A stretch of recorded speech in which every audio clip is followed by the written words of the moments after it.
मैं आपका ज्योतिष मित्र ओम बाबू शर्मा ओम एस्ट्रो बर्ड चैनल में आपका हार्दिक अभिनंदन करता हूं। ईश्वर से दुआ करता हूं कि आप स्वस्थ रहें और मस्त रहें। दोस्तों, गोचर में शनि का वक्री होना बड़ी चर्चा का विषय बना हुआ है। 13 जुलाई से शनि वक्री होकर 28 नवंबर तक वक्री चाल में रहेंगे और ये मीन में रहते हुए वक्री हो रहे हैं, तो कहीं ना कहीं कुंभ राशि में भी इनका प्रभाव देखने को मिलेगा। तो हमारी 12 राशियों पर किस तरह से ये प्रभाव डालेंगे, आइए एक बार हम उस पर चर्चा करते हैं। शनि एक्चुअली बहुत से लोगों को बड़ा कंफ्यूजन है बकरी को लेकर, कई लोग बड़ा डरे हुए रहते हैं। तो मैं आपको एक चीज क्लियर कर दूं, बकरी ग्रह से आशय है कि कोई ग्रह पृथ्वी के नजदीक आ जाना। जब नजदीक आता है तो उसकी गति हमको अधिक लगती है, तेज लगती है, और उस तेज गति की वजह से वो हमको ऐसा लगता है कि पीछे की ओर चल रहा है ना। जैसे हम ट्रेन में यात्रा करते हैं तो हमको कई बार क्या लगता है कि स्पीड जैसे में आपने देखा होगा तेज हो जाती है, तो हमको जो पेड़ होते हैं या जो बाहर हम देख रहे होते हैं लगता है कि ये जैसे पीछे की ओर भाग रहे हैं और हम खड़े हुए हैं। बस जस्ट लाइक दैट ये प्लानिट की पोजीशन रहती है। तो जब पृथ्वी के नजदीक जो जो ग्रह आते हैं वो कहीं ना कहीं हमारे जीवन को अधिक प्रभावित करते हैं, अधिक प्रभाव डालते हैं। तो शनि का जैसे मूल स्वभाव है, उनके जो कारकत्व हैं उन कारकत्व में वृद्धि हो जाती है और उनके अधिक प्रभाव देखने को मिलते हैं। तो कुछ लोगों के लिए ये अच्छा होता है, कुछ राशियों के लिए ये बुरा प्रभाव भी आता है। तो इसी वजह से लोगों में एक अनायास डर लगा रहता है कि शनि पता नहीं अब क्या करने वाले हैं। तो मित्रों, डरने की कोई आवश्यकता नहीं है। इसके अपने थोड़े से उपाय हैं, उसको आप करते रहिए और कोई इसमें दिक्कत नहीं आएगी आपको। हनुमान जी, शिव जी की आराधना आप करिए और इस आराधना को निरंतर 138 दिन करिए। आपको बहुत लाभ होने वाला है, क्योंकि जब देव सो जाते हैं तो देव सोने के बाद जो पहली जिम्मेदारी देके जाते हैं विष्णु भगवान, शिव जी को देके जाते हैं कि प्रभु अब आपको संभालना है। तो विष्णु के बाद शिव जी इसको संभाल रहे हैं। शिव जी के बाद जब आता है नेक्स्ट मंथ आता है तो उसको कृष्ण भगवान को रेस्पॉन्सिबिलिटी दे दी जाती है। तो आपने देखा हो कृष्ण जन्माष्टमी और ये सब उत्सव मनाए जाते हैं। उसके बाद फिर नव देवी के पास आ जाता है, जो नवदुर्गे आते हैं उनके पास ये प्रभार आ जाता है। इस प्रकार से ये चलता रहता है। उनके बाद नवदुर्गा के बाद फिर आपको ये कुबेर को दे देते हैं कुछ टाइम के लिए। कुबेर संभालते हैं 10 दिन इस सिंहासन को। इस प्रकार से ये जो देव सोते हैं जितने समय के लिए, उसमें अलग अलग समय अलग अलग देवताओं को जिम्मेदारी दी जाती है। ऐसा नहीं होता कि देवता सो ही गए। अगर सो ही जाएंगे तो फिर भला हमारी कौन सुनने वाला है ना, हमें कौन जानने वाला है। तो बात करते हैं मेष राशि से लेकर मीन राशि तक। ये वीडियो चूंकि बड़ा ना हो तो हम इसको 2 या 3 पार्ट में बनाएंगे। पहले बात करते हैं हम मेष राशि की। मेष राशि पहले नंबर की राशि। यहाँ से यदि देखें तो 12वें घर से शनि का गोचर है। मीन राशि से कहीं न कहीं इस समय 7.5 का प्रभाव मेष राशि पर आ रहा है। तो थोड़ा सा सावधान होने की जरूरत है। मानसिक रूप से अपने आप को व्यथित नहीं करना है, अधिक जल्दबाजी नहीं लाना है। इस समय आपको लगेगा कि मैं धन का जो इन्वेस्टमेंट है वो कहीं नई नई योजनाओं में कर दूं, तो वहां आपको थोड़ा सा संभल के चलना है, क्योंकि यहाँ खर्चा बढ़ जाएगा आपका। आपका जो आय का सोर्स है वो आय के सोर्स में शनि के आय के भी कारक हैं और आपके खर्च के भी कारक हैं, क्योंकि मेष में 11th हाउस भी आपकी इच्छाओं का भाव है और 12th हाउस आपके खर्चे का भाव है। तो दोनों चीजें शनि के कंट्रोल में है। कहीं ना कहीं वक्री होंगे तो 11th को भी इफेक्ट करेंगे, तो आपकी इच्छा पूर्ति के काम भी कराएंगे। तो आपका मन कर सकता है कि मैं एक नया कोई प्रोजेक्ट ले लूं या कोई नए काम में इन्वेस्टमेंट कर लूं। थोड़ा सा संभल के आपको चलना है इसमें। और हनुमान चालीसा का आपको प्रतिदिन पाठ करना है, कोशिश करें। ये 138 दिन है। हनुमान जी के मंदिर जाएं, हनुमान जी के सामने बैठकर अगर पाठ करें तो आपको इस शनि की वक्री गोचर में किसी प्रकार की कोई भी प्रॉब्लम नहीं आएगी, ऐसा हम उम्मीद करके चलते हैं। सेकंड राशि है वृषभ राशि। वृषभ राशि में जो इनका गोचर आएगा वो 11th हाउस से आएगा। 11वें भाव से आ गया। 11वां भाव लाभ का भाव है और वृषभ राशि में शनि कारक होते हैं, योग कारक होते हैं, अच्छे रिजल्ट देते हैं। तो शुरू में चीजें आपको स्लो जरूर लगेंगी, आपका मन भी हो सकता है सुस्ती वाला है, काम को करो फिर छोड़ दो, एक दिन कर लिया अगले दिन छोड़ दिया, तो ये नहीं करना है आपको। इसमें कंटिन्यूटी रखना है, अपने एफर्ट्स को बढ़ा देना है। क्योंकि शनि क्या करते हैं, जब जहाँ बैठते हैं तो वहां से फिर अलग अलग दृष्टियां डालते हैं। तीसरी दृष्टि आपका जब डाल 11th में बैठेंगे तो आपके लग्न पर डालेंगे, लग्न पर डालेंगे तो आपके क्या होगा, स्वभाव में आलस आएगा, है ना। तो आपको आलस नहीं करना है।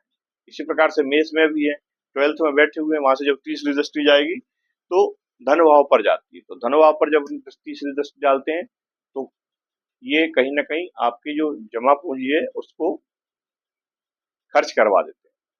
तो उस पर आपको थोड़ा सा नियंत्रण रखना है, ठीक है। तो वृषभ राशि में योग कारक होने के साथ साथ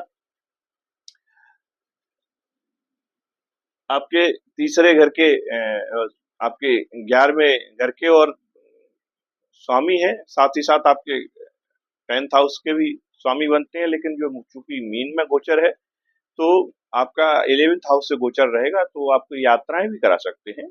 यदि काफी दिनों से इच्छा थी कि हमको कहीं यात्रा पर जाना है तो आपकी यात्रा भी करा सकते हैं। आपको सिर्फ एक ही चीज है, आलस को त्यागना है और निरंतर काम को करना है। तब फिर आपको शनि के वक्री होने के इसमें ड्यूरेशन में कोई प्रॉब्लम नहीं आने वाली है। हनुमान जी की आराधना करें, हनुमान बाण या हनुमान अष्टक का पाठ करें, निश्चित तौर से आपकी ये प्रॉब्लम, जो भय है, अनायास भय आपके मन में है, वो दूर हो जाएगा। तीसरी राशि है मिथुन राशि। मिथुन राशि में ये शनि का जब गोचर आएगा तो 10th हाउस से आएगा, ठीक है। 10वें घाव से गोचर करेंगे और 10वें घाव से कर्म की राशि है। कर्म में आपको ग्रोथ देंगे, हो सकता है ऑफिस में आपको प्रमोशन दे दें, आपके पास कोई और जिम्मेदारियां आ जाए या आपकी सीट चेंज कराते हैं ये, है ना। तो आपकी बैठक चेंज करा सकते हैं, आपको कोई दूसरी डेस्क मिल सकती है। साथ ही साथ जब कर्म हाउस में बैठते हैं और यहाँ से दृष्टि आपके चौथे घर पर भी डालते हैं, जो कि आपकी माता का भी घर है, सुख का घर है, तो बड़े मकान बनाने की प्लानिंग आपकी बन सकती है। माता जी के स्वास्थ्य में थोड़ा सा चिंता जरूर है, उसका आप ख्याल रखें। तो ओवरऑल मकर राशि के लिए, सॉरी मिथुन राशि के लिए शनि इनके लग्नेश जो राशि स्वामी के मित्र हैं, तो वो अच्छे फल देते हैं, अच्छे परिणाम देते हैं। और बल्कि मैं तो कहूंगा कि शनि और एग्रेसिव कर देते हैं इनको काम करने के लिए। जब ये 10th हाउस में आते हैं तो इनका एग्रेशन बढ़ाते हैं काम के प्रति, ये और अच्छे से काम करते हैं। लेकिन खर्च को कंट्रोल करना है, क्योंकि तीसरी दृष्टि कहीं ना कहीं यहाँ जब बैठेंगे तो आपके 12th हाउस पर जाएगी। हॉस्पिटल से भी नाता बन सकता है, स्वास्थ्य का ख्याल रखें, कोई ज्यादा स्पाइसी चीजें ना खाएं, तली भुनी चीजें ना खाएं, जिससे कि आपको किसी प्रकार की प्रॉब्लम का सामना करना है। शिव जी की सेवा करिए, श्रावण का महीना चल रहा है और कहीं ना कहीं जब विष्णु भगवान सो जाते हैं तो शिव जी के हाथ में ही भागदौड़ होती है। तो शिव परिवार की सेवा करिए, आपके लिए अच्छा ट्रीटमेंट है। चौथा बात आती है कर्क राशि। कर्क राशि काल पुरुष की कुंडली की चौथी राशि है। काल अगर आप देखेंगे तो यहाँ से इनके 1 2 3 4 5, मतलब अगर कर्क राशि से हम देखें तो ये इनके 9वें घर से गोचर करेंगे शनि, और 9वां घर चूंकि भाग्य भाव है, भाग्य भाव में शनि ग्रोथ देते हैं, जहां बैठते हैं इनका काम है ग्रोथ देना, बढ़ाना। तो भाग्य का साथ आपको मिलेगा, घबराने की जरूरत नहीं है। शुरू में आपका पैसा स्टक हो सकता है, आपके काम स्लो हो सकते हैं, तो उसमें डरने घबराने की जरूरत नहीं है। क्योंकि कहीं ना कहीं शनि जब आपके 9th हाउस में बैठते हैं तो बकरी जब होंगे तो आपको 8th हाउस के भी रिजल्ट कहीं ना कहीं देंगे। तो तो जब 8th हाउस के रिजल्ट आते हैं, ये जो टाइम होता है बेसिकली वो आत्ममंथन का समय होता है। हमको कुछ नया R&D करने का समय होता है। कुछ न कुछ नया लेके हम आते हैं, कुछ नया करते हैं, कुछ नया सोचते हैं। और जो व्यक्ति शनि के इस गोचर में अपने ऊपर काम करता है, आप ऐसे मान के चलिए जो 6, 8, 12 ये जो हाउस हैं, इन हाउस में जब क्रूड प्लानिट गोचर करते हैं, गति करते हैं, या इनकी दशा महादशा आती है 6, 8, 12 के प्लानिट की, तो उस समय वो जो समय होता है वो आत्ममंथन का समय होता है। हमको स्वयं को अंदर से इनबिल्ट हमको बिल्ड करना होता है। हमारा मतलब ट्रांसफॉर्मेशन का समय होता है ये।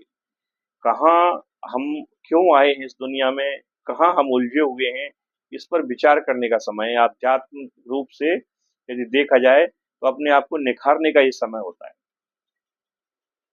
एकल आपका समय होता है, अंतर्मुखी होने का समय होता है। जब ये 6, 8, 12 के में बैठे ग्रहों की दशा महादशा आए या इनका गोचर हमको प्रभावित करे। जो शनि जब हमारे जन्म नक्षत्र के ऊपर से गोचर करता है ना, उस समय हमें विशेष ध्यान रखने की जरूरत होती है।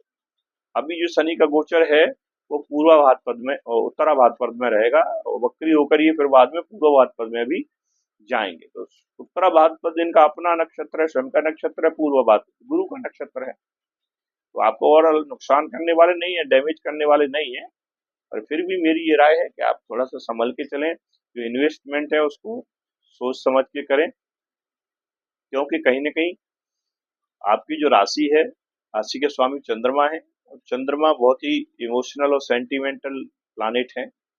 और सबसे ज्यादा अगर 7.5 सिद्धैया या शनि के गोचर में प्रभाव पड़ता है तो चंद्रमा पर ही पड़ता है, सबसे ज्यादा इफेक्टेड होती है चंद्रमा। ठीक है, तो इसका आप ध्यान रखें। और कालष्ट भैरव जो है उसको सुन सकते हैं, उसका जाप कर सकते हैं। आप गौशाला में जाकर गाय की सेवा कर सकते हैं, काली गाय को खिलाएं, आवारा कुत्तों को खिलाएं। शनि की जो ये गोचर है बड़ा अच्छे से आपका निकलेगा, कोई घबराने की जरूरत नहीं है। उम्मीद करता हूं यदि ये वीडियो आपने सब्सक्राइब नहीं की हो दोस्तों, इसको सब्सक्राइब जरूर कर लें, लाइक करें, शेयर करें। उम्मीद करता हूं ये 4 जो राशियां हैं इनके बारे में जो मैंने आपको शनि के वक्री होने के विषय में बताया, आपके लिए लाभदायक होगा। ये वीडियो लंबी ना हो इसलिए हम 3 पार्ट में बनाएंगे, 4-4 राशि की एक वीडियो बनाएंगे, तो उससे क्या है कि वीडियो ज्यादा लंबी नहीं होती। मिलते हैं अगले वीडियो में। नमस्कार दोस्तों।